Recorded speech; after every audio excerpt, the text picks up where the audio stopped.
Praise the lord. హల్లెలూయా. దేవునికి మహిమ కలుగునుగాక. దేవుడు మనలను దీవించునుగాక.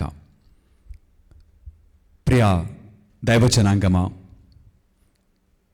మరొకసారి దేవుని వాక్యమును ధ్యానం చేస్తూ మనమందరము కూడా ప్రభువులో ఆనందింపగలిగిన సమయమును దేవుడు మనందరికీ దయచేసినందుకు మొదటిగా దేవాతి దేవునికి కృతజ్ఞతాస్తుతులను చెల్లిద్దాం. ఈరోజు మనము ధ్యానము చేసేటువంటి అంశము యేసయ్య దర్శనము. యేసుక్రీస్తు వారు ఆయన దర్శనములను ఇచ్చినట్లుగా ఈరోజు వాక్య పఠనముల ద్వారా మనమందరము కూడా వింటూ ఉన్నాం. దర్శనములు దేనిని గురించి మాట్లాడుతున్నవి అనగా, అసలు దర్శనములు ఏంటి అనగా, దర్శనములు అనుభవింపగలిగినవి, దర్శనములు చూడగలిగినవి, దర్శనములు వినగలిగినవి, దర్శనములు నమ్మగలిగినవి. దర్శనము ఎందుకు ఇచ్చాడు యేసయ్య అనంటే, ధైర్యపరచుటకు, శక్తినిచ్చుటకు, బలపరచుటకు, నెమ్మదిని దయచేయుటకు, జ్ఞాపకము చేయుటకు, సిద్ధపరచుటకు ఆయన దర్శన రూపములో కనిపించినట్లుగా నేటి వాక్యము మనందరితో కూడా మాట్లాడుతున్నది. పాత నిబంధన గ్రంథం నుంచి మనము ఆలోచన చేస్తే, నిర్గమకాండము 33వ అధ్యాయము 20వ వచనం మనతో మాట్లాడుతుంది కదా. మరియు ప్రభువు అతనితో, కాని నీవు నా ముఖమును చూడజాలవు, ఏ నరుడును నన్ను చూచి బ్రతుకజాలడు అని వాక్యము ద్వారా దేవుడు మోషే గారితో మాట్లాడెను. యోహాను గారు రాసినటువంటి సువిశేషంలోని 1వ అధ్యాయము 18వ వచనము మనం చదువుకున్నట్లయితే, ఎవరును ఎప్పుడును దేవుని చూడలేదు, తండ్రి వక్షస్థలమున ఉన్న జనితైక కుమారుడే ఆయనను ఎరుకపరచెను. ఈ వాక్యములు మనకు తెలియచేయుచున్నవి కదా. తండ్రిని చూచినటువంటి వారు ఎవరునూ లేరు, చూచి బ్రతుకుట అసాధ్యము. కానీ నూతన నిబంధనకు వచ్చేసరికి అప్పటి వరకు వినినటువంటి ప్రజలు అప్పటి నుంచి దేవుడిని, ఆయన ప్రత్యక్షతను చూచుట ప్రారంభించారు, అనుభవించుట ప్రారంభించారు, ఆయనను దర్శించుట ప్రారంభించారు. మనకు తెలుసు, యేసుక్రీస్తు వారిని ఇమ్మానుయేలు దేవుడిగా పిలుచున్నాం. ఇమ్మానుయేలు అనగా అర్థము దేవుడు మనతో ఉన్నాడు. ఆయన మనిషిగా మానవ మాత్రుడై మన మధ్య జన్మించెను. ఒక మనిషి వలె మన మధ్య జన్మించెను. కనుక మనుషులు ఆయనను చూడగలిగి, ఆయనను స్పర్శించగలిగి, ఆయనను అనుభవించగలిగి ఒక నూతనమైనటువంటి అనుభవంలోనికి ప్రజలు వచ్చి ఉన్నారు.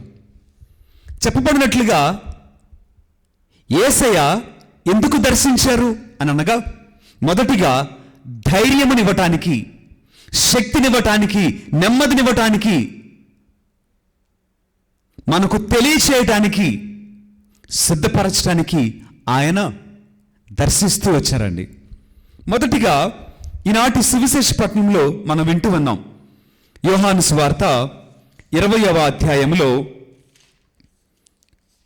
19వ వచనం మనం చదువుకున్నట్లయితే, అక్కడ శిష్యులు అందరూ కూడా,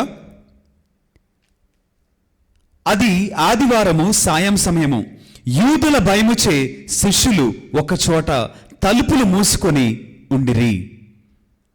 శిష్యులు భయభ్రాంతులకు గురి అయి ఒక చోట దాగుకున్నారంట. భయం ఆవరించింది.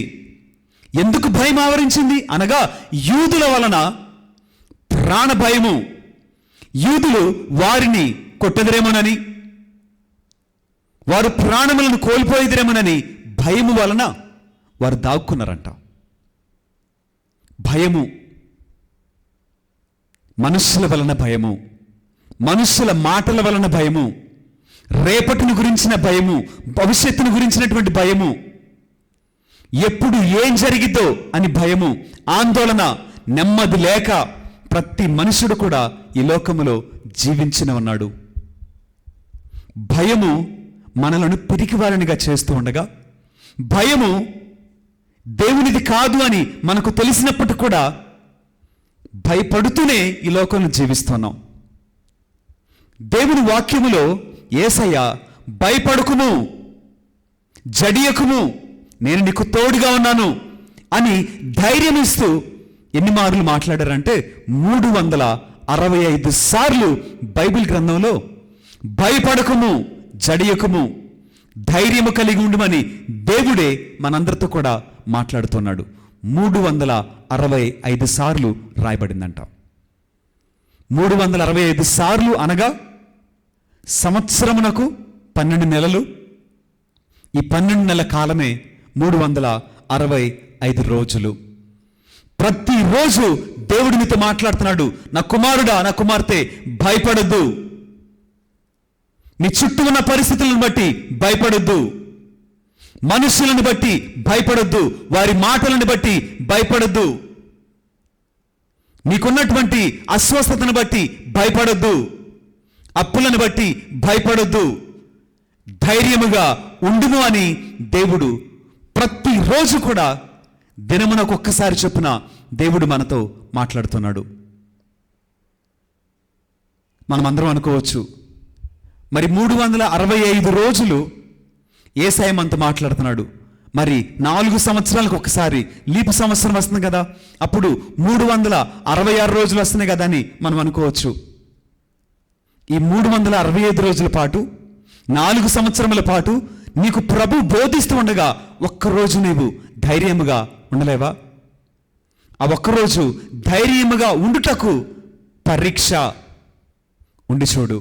ఆ ఒక్కరోజు నీవు ధైర్యమును ప్రకటించుడు అని యేసయ్య మనతో మాట్లాడుతున్నాడు. ఒకసారి మనము వాక్యము చదువుకున్నట్లయితే మార్కు సువార్త 8వ అధ్యాయము 35వ వచనములో చాలా చక్కగా వాక్యముతో మనం యేసుక్రీస్తు వారు మనతో మాట్లాడుతున్నారు. మార్కు సువార్త 8వ అధ్యాయము 35వ వచనము, తన ప్రాణమును కాపాడుకొని చూచువాడు దాన్ని పోగొట్టుకును, నా నిమిత్తము, నా సువార్త నిమిత్తము తన ప్రాణమును ధారపోయేవాడు దానిని దక్కించుకొనును. ఇక్కడ మనమందరం కూడా లోకములో ప్రాణాన్ని నిలుపుకోవడానికి ప్రయత్నం చేస్తాం. కానీ యేసయ్య ఏమన్నాడు? నా నిమిత్తము, నా సువార్త నిమిత్తము ఎవరైతే తన ప్రాణమును త్యాగముగా అర్పిస్తారో వారు తమ ప్రాణాన్ని నిలుపుకుంటారు అని యేసయ్య చాలా స్పష్టంగా మాట్లాడుతున్నారు. శిష్యులు యూదుల భయము చేత దాగుకుంటే ఆయన చెప్పుచున్నాడు కదా, నా నిమిత్తము, నా సువార్త నిమిత్తము ప్రాణము ధారిపోయేవాడు దానిని తప్పక కాపాడుకొనును అని చెప్పుచున్నాడు. అటు తర్వాతగా మత్తయి సువార్త 10వ అధ్యాయము 28వ వచనం మనం చదువుకున్నట్లయితే అక్కడ చెప్పుచున్నారు కదా, శరీరమును మాత్రము నాశనము చేయగలిగి ఆత్మను నాశనము చేయలేని వారికి భయపడరాదు. ఆత్మను శరీరమును కూడా నరక కూపమున నాశనము చేయవానికి మీరు ఎక్కువగా భయపడుడు. మనమందరం కూడా శరీరానికి ఏం జరిగిద్దో అని భయపడతాం, కానీ అటువంటి వారికి నీవు భయపడొద్దు. కానీ నీవు భయపడవలసినది ఎవరికి అనగా శరీరమును ఆత్మను రెండింటినీ కూడా నరక కూపమున పడవేయవానికి నీవు భయపడాలి. ఆ అధికారము యేసయ్యకు మాత్రమే ఉన్నది అని మనము గ్రహిద్దాం. ధైర్యము కలిగి జీవించుటకు నీవు సిద్ధపడు. అందుకని ఆయన దర్శించెను. ఆయన దర్శనము నీకు ధైర్యమునివ్వటానికి ఆయన సజీవుడిగా ఉన్నాడు అని రుజువుపరచుటకే. బిడ్డలు తల్లిదండ్రులు లేకపోతే కంగారు పడిపోతారు, భయపడతారు. కానీ తల్లిదండ్రులు ఉంటే, మా నాన్నున్నాడు, మా అమ్మన్నదని ధైర్యంగా ఉంటారు. ఇక్కడ యేసయ్య అదే చెప్పుచున్నాడు మనకి, నేను మీకు తోడుగా ఉన్నాను, నేను మిమ్మల్ని ఒంటరిగా విడిచిపెట్టలేదు. ఈ దర్శనములన్నీ కూడా ఒకే ఒక కారణము, ఆయన ఉన్నాడు, సజీవుడిగా మన మధ్యలో ఉన్నాడు అని రుజువుపరుచున్నాడు. ఈ రుజువు ద్వారా మనము ధైర్యమును పొందాలి. ఒకసారి వాక్యం చదువుకుందాము. 91వ కీర్తన 1 నుంచి చదువుకున్నట్లయితే అక్కడ చాలా స్పష్టముగా యేసయ్య చెప్పుచున్నాడు కదా, మహోన్నతిని మడుగులను వసించువాడు, సర్వశక్తిమంతుని రెక్కల నెడలు వసించువాడును ప్రభువుతో, నీవు నా ఆశ్రయము, నీవు నాకు రక్షణ దుర్గమువు, నేను నమ్మిన దేవుడవు అని చెప్పుకొనును. వేటకాని ఉరుల నుండి, ఘోర వ్యాధుల నుండి ఆయన నిన్ను కాపాడును. ఆయన తన రెక్కలతో నిన్ను కప్పును. ఆయన రెక్కల క్రింద నీవు తలదాచుకుందువు. ఆయన విశ్వసనీయత నీకు డాలుగను రక్షణాయుధముగను ఉండును. నీవు రేయి కలుగు అపాయమునకును పగటిపూట తగులు బాణములకును వెరవనక్కర్లేదు. చీకటిలో సోకు అంటురోగమునకును మిట్ట మధ్యాహ్నము హాని చేయి వానికిని భయపడనక్కర్లేదు. నీ దాపున 1000 మంది కూలినను, నీ కుడి ప్రక్కన 10,000 మంది పడినను నీకు ఏ అపాయమును కలుగదు అని యేసయ్య నీతో ఈరోజు మాట్లాడుతున్నాడు. ఆ దర్శనమే నీకు ధైర్యమునివ్వాలని.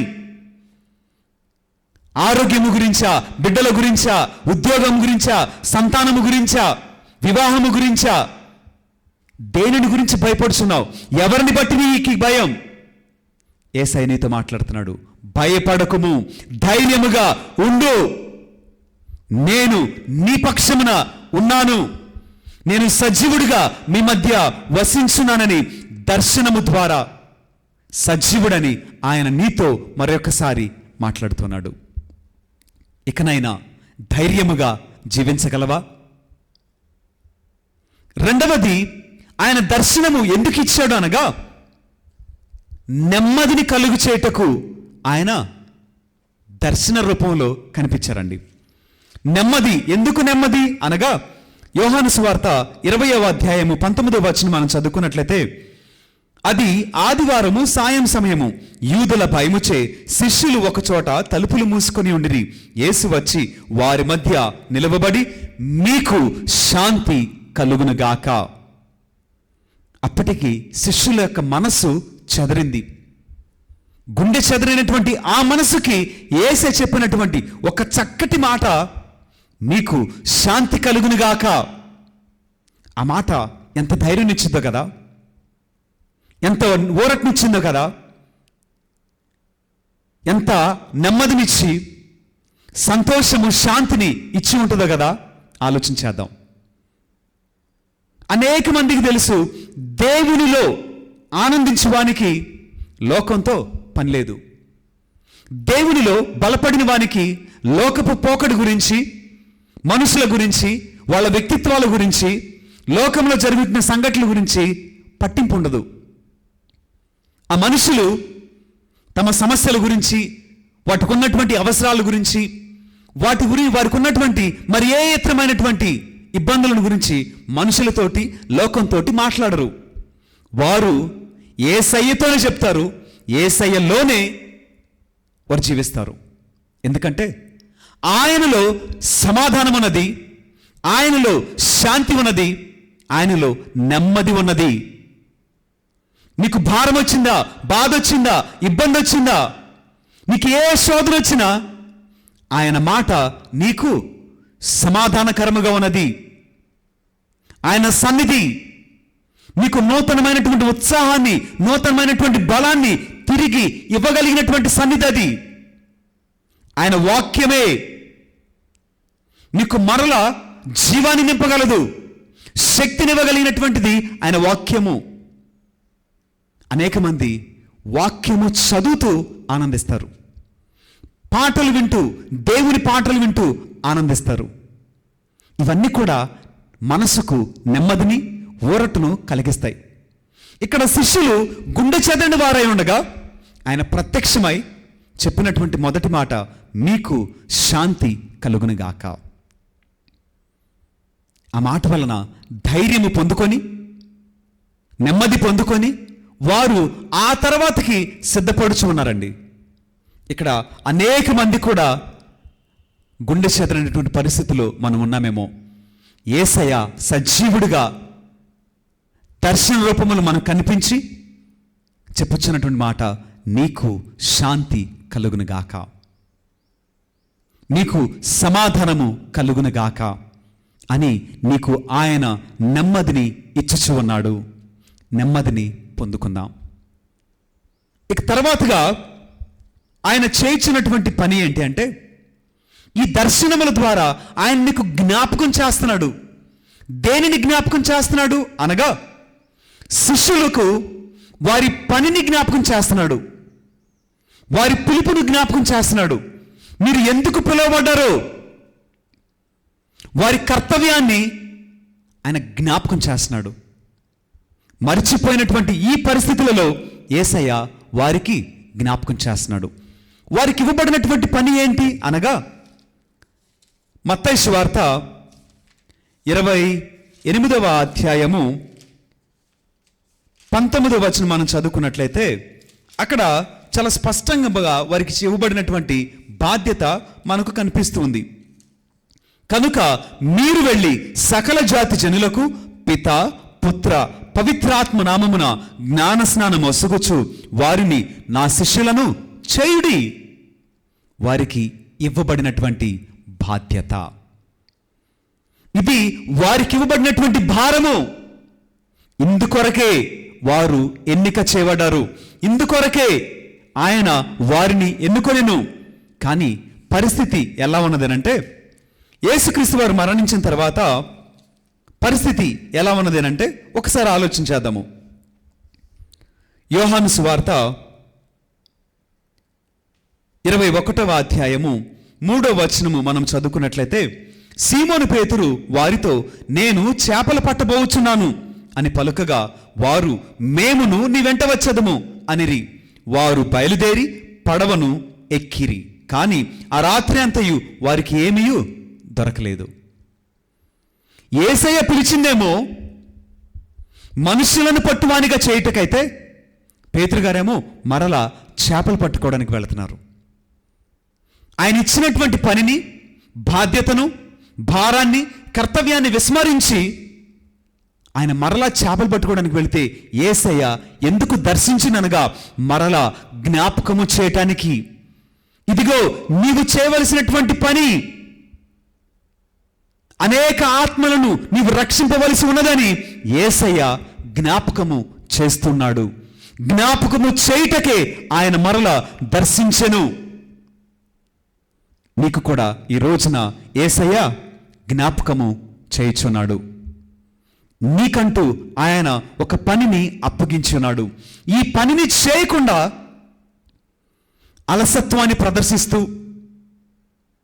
నెమ్మది కలిగి ఒక మనుషుడు త్రోవ తప్పి లోక సంబంధిగా బ్రతుకుచుండగా ఈ రోజున యేసయ్య నీతో మాట్లాడుచున్నాడు, నీకు జ్ఞాపకం చేస్తున్నాడు. ఆయన దర్శనము నీకు జ్ఞాపకముగా ఉన్నది. ఇదిగో నిన్ను ఎన్నుకున్నటువంటి పని వేరు, నీకు ఇచ్చినటువంటి పని వేరు, నీ ఉండవలసినటువంటి స్థలము వేరు, నీ వెళ్ళవలసినటువంటి మార్గము వేరు, నీ జీవితము ఉండవలసిన విధానము వేరు అని ఆయన నీకు జ్ఞాపకం చేస్తూ మార్గము మరల్చుకోమని ఆయన మనతో తెలియచేస్తూ ఉన్నాడు. ఇక్కడ యేసుక్రీస్తు వారు మనకి శక్తిని వసుకుటకు ఆయన దర్శనమిచ్చాడండి. ఏంటి శక్తి? ఎందుకు ఈ శక్తి అనగా, ఆయన కంటే అధికమైనటువంటి కార్యములు చేయగలిగినటువంటి కృప మనము పొందుకోవాలని ఆయన శక్తిని ఇచ్చున్నాడు.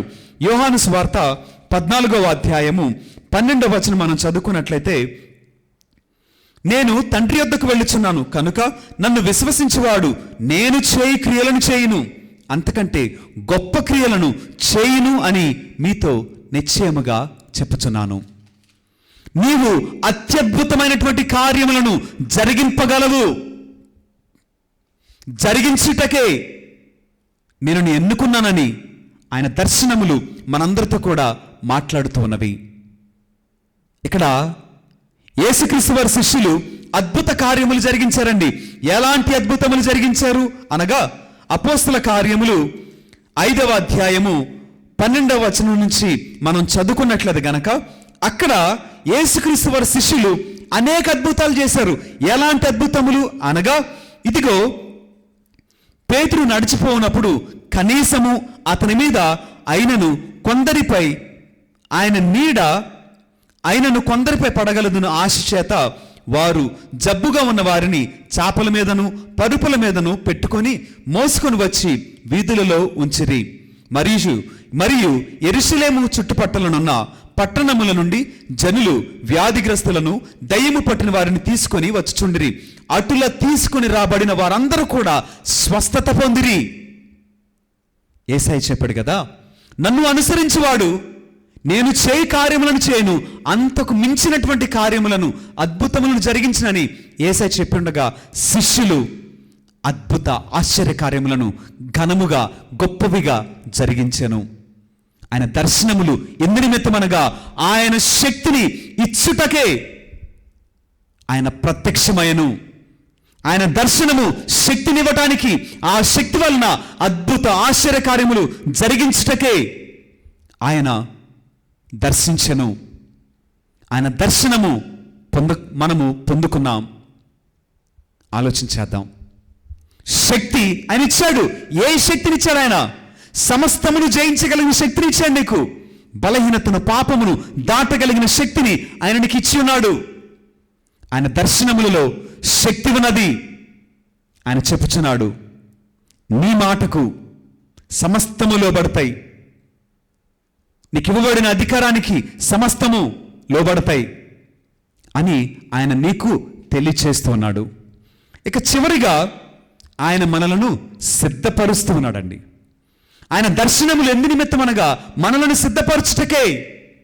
ఆయన ఏ విధముగా సిద్ధపరుచున్నాడు అనగా, యోహాను సువార్త 1వ అధ్యాయము 19వ వచనం మనం చదువుకున్నట్లయితే, కనుక నీవు చూచెడి ఈ విషయములను గ్రంథస్థము కావింపుము, జరుగుచున్న విషయములను జరగనున్న విషయములను సమస్తమును లిఖింపుము అని ఆయన మనతో చెప్పుచున్నాడండి.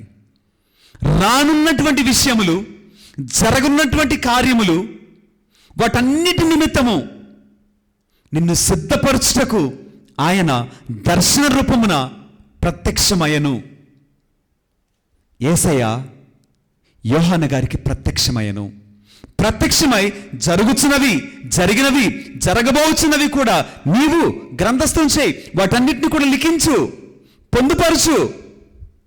ఇవి చదువుకున్నటువంటి వాడు జ్ఞానము కలిగి తనను తాను సిద్ధపరచుకునేటువంటి అవకాశము ఉన్నది. ఏ విధంగా సిద్ధపరచుకోవాలి? మన చుట్టూ జరుగుతున్నటువంటి పరిణామాలను బట్టి, విపత్తులను బట్టి, రానున్న భూకంపములను బట్టి, రానున్న మారణహోమము నుంచి, యుద్ధముల నుంచి, కరువుల నుంచి మనము తెలుసుకోవాలి. ఇదిగో ఆయన రాకడ అతి సమీపముగా ఉన్నది. సిద్ధపాటు కలిగి ఉండాలని ఆయన మనకు దర్శన రూపములో మనకు తెలియచేస్తూ ఉన్నాడు. మరి సిద్ధపడ్డావా? ఆ సిద్ధపాటును అంగీకరించావా? ఈ దర్శనములలో చాలా లోతైనటువంటి అర్థము ఉన్నది. ధైర్యమునిచ్చుటకు, నీకు నెమ్మదినిచ్చుటకు, నీకు శక్తినిచ్చుటకు, నీకు జ్ఞాపకము చేయుటకు, నిన్ను సిద్ధపరచుటకు, ఈ సిద్ధపాటు నిన్ను నిత్యరాజ్యమును చేర్చుటకు, రానున్న కాలంలో అంత్యక్రీస్తుని, అబద్ధ ప్రవక్తని, తోడేలాంటి మనస్తత్వము కలిగి గొర్రెపిల్ల ముసుగు కప్పుకొని వచ్చిన వారిని గురించి జాగరూకులమై అప్రమత్తత కలిగి, మెలకువ కలిగి, తప్పించుకొని నిత్యరాజ్యములో ప్రవేశింపగలిగిన సిద్ధపాటు మనము కలిగి ఉండాలని యేసయ్య మనలను దర్శించి మనకు తెలియచేయించినటువంటి ఈ జ్ఞానము, ఆయన దర్శనములు, ఆయన సజీవుడని, ఆయన ఉన్నవాడని మనకు తెలియచేస్తున్నాడు. వాక్యము ద్వారా ఆయన మనల్ని దర్శిస్తున్నాడు. ఆయన కళల ద్వారా దర్శిస్తాడు. ప్రకృతి ద్వారా ఆయన మనల్ని దర్శిస్తాడు. కొన్ని పరిస్థితుల ద్వారా, సంఘటనల ద్వారా, మనుషుల ద్వారా ఆయన మనలను దర్శిస్తాడు. ఆయన దర్శించినప్పుడు ఆ ప్రత్యక్షను అర్థం చేసుకొని మనము జీవితాం. దేవుడు మనలను దీవించునుగాక. ఆమేన్. ప్రేమైనటువంటి దేవుని బిడ్డలారా, మీకున్న ప్రతి ప్రార్థన అవసరత నిమిత్తము క్రింద ఇవ్వబడినటువంటి ఈ ఫోన్ నెంబర్కి మీరు ఎప్పుడైనా ఫోన్ చేయవచ్చు. మీ ప్రార్థన విన్నపముల కోసము తప్పక ప్రార్థన చేయబడును. దేవుడు మనలో అందరినీ కూడా దీవించి కాచి కాపాడునుగాక. ఆమెన్.